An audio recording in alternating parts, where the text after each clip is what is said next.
Assalamualaikum warahmatullahi wabarakatuh. Waalaikumsalam warahmatullahi wabarakatuh. Selamat pagi, salam sejahtera bagi kita semua. Di sini kami bersama teman-teman akan menjelaskan tentang teknik penulisan footnote, endnote, dan in-text citation. Beranggotakan dari kelompok kami, saya Sasika Rasyadira Agustin, 25 111131. Saya Azara Geisha Divali Fani 25110501. Saya Dia Zebarani 25110581. Saya Nora Sulangsono 25110161. Saya Intan Miska Baradista 25110021. Dengan Ibu dosen pengampu, Ibu Dwi Lutfi Nur Anissa MPD. Dimulai dari definisi. Definisi adalah citasi dalam karya ilmiah, tindakan mengutip atau merujuk tulisan orang lain sebagai sumber referensi dalam sebuah karya tulis seperti jurnal, skripsi, atau penelitian. Selanjutnya, perbedaan secara umum. Perbedaan secara umum, footnote, endnote, dan in-text citation. Footnote letaknya ditulis di bagian bawah halaman. Fungsi footnote memberikan keterangan detail, penjelasan tambahan, atau sumber rujukan langsung. Kelebihannya, pembaca bisa langsung melihat sumber tanpa membuka bagian lain. Kekurangan, jika terlalu banyak, halaman bisa terlihat penuh catatan. Endnote letaknya dikumpulkan di akhir bab atau akhir dokumen. Fungsinya menyajikan daftar catatan atau sumber secara ringkas, tidak mengganggu alur teks. Kelebihannya, tampilan teks lebih bersih karena catatan tidak muncul di setiap halaman. Kekurangannya, pembaca harus bolak-balik ke bagian akhir untuk melihat sumber. In-text citation letaknya langsung ditulis dalam kalimat atau paragraf, biasanya dalam tanda kurung. Fungsinya menunjukkan sumber secara cepat tanpa catatan akhir atau catatan kaki. Format umum apa style dengan format nama, tahun, dan halaman. MLA style dengan format nama halaman. Harvard style mirip apa dengan variasi kecil. Kelebihannya praktis, populer di banyak jurnal internasional.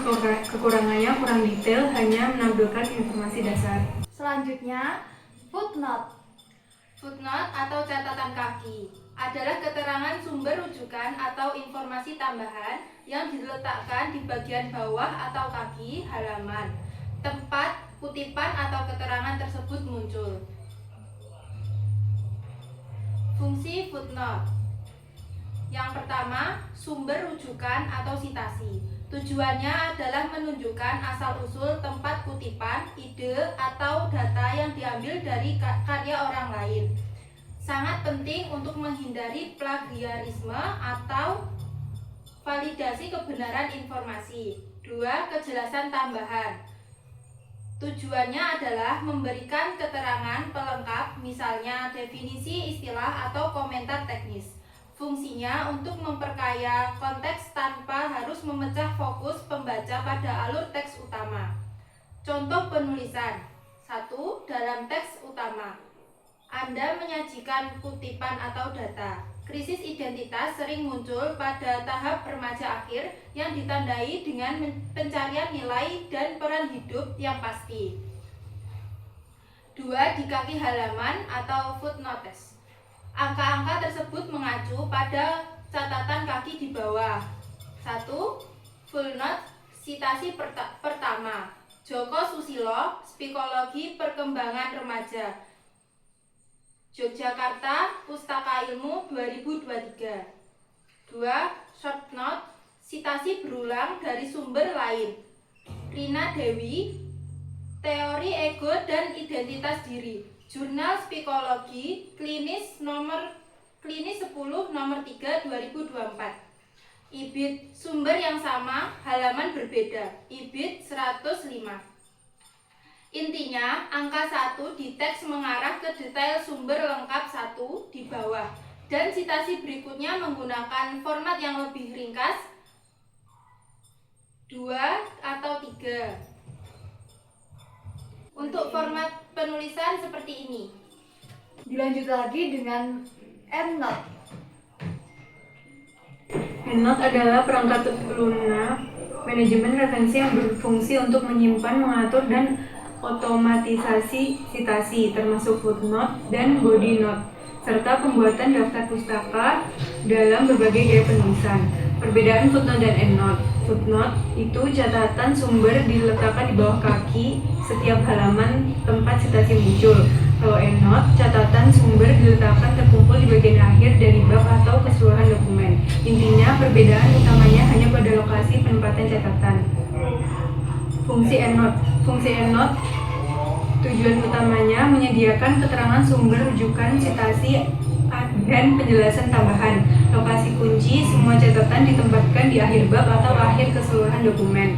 Keunggulan dari penempatan di akhir, pertama, mempertahankan keindahan teks, menjaga teks utama agar tetap bersih dan mudah dibaca karena tidak ada catatan di setiap halaman.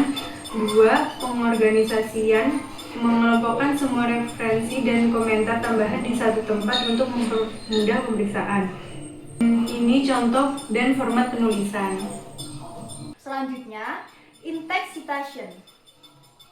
In-text citation adalah citasi dalam teks, yaitu keterangan singkat mengenai sumber rujukan yang diletakkan langsung di dalam badan teks utama pada sebuah karya tulis. Fungsi in-text citation: 1. Identifikasi cepat, memudahkan pembaca untuk langsung mengetahui nama penulis dan tahun terbit sumber tanpa harus pindah halaman. 2. Kunci daftar pustaka, berfungsi sebagai penghubung cepat ke detail sumber yang lebih lengkap di bagian daftar pustaka. Untuk format penulisan dan contoh penulisan, sini ya. Selanjutnya, terdapat 3 perbandingan teknik, yaitu Letak footnote terdapat pada bawah halaman, endnote akhir bab atau dokumen, in-text citation dalam teks. Fungsi footnote penjelasan detail, endnote ringkas kumpulan catatan, in-text citation cepat langsung. Gaya umum Chicago atau Turabian, endnote Chicago atau Turabian, in-text citation APA, MLA, Harvard. Kelebihan di footnote detail fleksibel, endnote rapi tidak mengganggu teks, in-text citation praktis populer. Kekurangan footnote bisa memenuhi halaman, endnote sulit dicocokkan, in-text citation kurang detail. terdapat tips praktis. Tips praktis konsistensi gaya citasi. 1. Patuhi pedoman, ikut wajib gaya citasi yang ditetapkan oleh kampus atau jurnal, misalnya APA, MLA, atau Chicago. 2. Pilih dan pertahankan. Gunakan hanya satu sistem citasi secara konsisten di seluruh dokumen. 3. Gunakan otomatisasi, manfaatkan Mendeley atau Zotero atau EndNote untuk menjamin kekurangan dan konsistensi format. 4. Cocokkan pasangan, pastikan setiap citasi di teks selalu ada di daftar pustaka dan sebaliknya. Gunakan software manajemen referensi. Tips praktis, gunakan software manajemen referensi. Pilih alat, gunakan perangkat lunak seperti Mendeley, Zotero, atau EndNote. Fungsi utama, alat ini akan mengotomatisasi, membuat secara otomatis in-text citation, footnote, endnote, dan daftar pustaka Anda. Manfaat konsistensi, perangkat lunak menjamin semua citasi Anda konsisten 100% sesuai dengan gaya Anda. Pilih misalnya dari APA ke MLA tanpa kesalahan manual. Periksa kembali format sebelum submit. 1. Gaya tunggal, pastikan hanya menggunakan satu gaya citasi, APA, MLA, atau Chicago, secara konsisten di seluruh dokumen. 2. Semua tersitasi, periksa bahwa setiap kutipan dan ide orang lain sudah diberi citasi dengan footnote, endnote, atau in-text citation. Cek pasangan, pastikan setiap citasi di teks memiliki pasangan lengkap di daftar pustaka dan sebaliknya. 4. Urutan daftar pustaka, pastikan daftar pustaka diurutkan alfabetis dan diformat dengan benar. Sesuaikan dengan bidang ilmu. Humaniora lebih memilih footnote atau endnote untuk detail dan penjelasan kontekstual. Sains atau sosial memilih in-text citation, penulis, tahun untuk kecepatan dan kerapian Anda. Data. Yang terakhir, penutup. Yang pertama ada pemilihan teknik sitasi harus disesuaikan dengan kebutuhan penulisan dan gaya yang diwajibkan. Yang kedua, sumber harus ditulis secara etis, jujur, dan konsisten untuk menjaga integritas akademik. Yang ketiga, ada footnote, endnote, dan in-text citation, penting untuk memberi kredit pada penulis asli, mendukung argumen, dan mencegah plagiarisme. Yang keempat, setiap gaya sitasi memiliki aturan format berbeda yang wajib dipahami mahasiswa keperawatan agar penulisan lebih akurat. Yang kelima, penggunaan aplikasi manajemen referensi seperti Mendeley, Zoreto, dan EndNote membantu mengatur kutipan dan daftar pustaka agar lebih cepat dan tepat. Yang terakhir, pemahaman dan penerapan sitasi yang benar meningkatkan kualitas, kredibilitas, dan akuntabilitas karya ilmiah keperawatan berbasis bukti.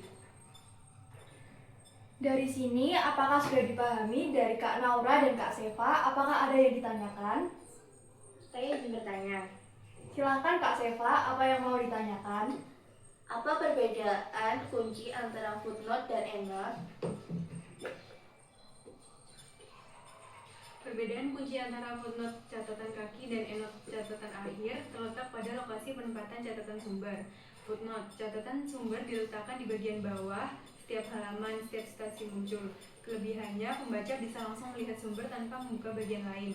Kalau endnote, catatan sumber dikumpulkan di akhir bab atau akhir keseluruhan dokumen. Keunggulannya, tampilan teks utama lebih bersih karena catatan tidak muncul di setiap halaman. Apakah dari itu Kak Seva sudah memahami materi tersebut? Baik, saya sudah paham. saya Naura izin bertanya, Silakan Kak Naura, silakan bertanya. bagaimana cara menggunakan notasi IBIT dalam footnote atau endnote? Baik, notasi IBIT kependekan dari IBIDEM, artinya di tempat yang sama. Digunakan jika sitasi berurutan merujuk pada sumber yang sama persis dengan catatan sebelumnya. Fungsinya untuk menghindari penulisan ulang sumber yang sama secara lengkap. Untuk contoh penggunaan, sitasi berikutnya yang berasal dari buku yang sama dan halaman yang berbeda akan ditulis IBIT 105. Di depan IBIT ada angka pangkat 3.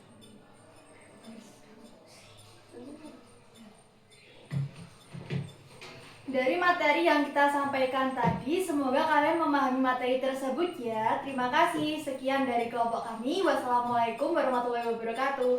Dadah!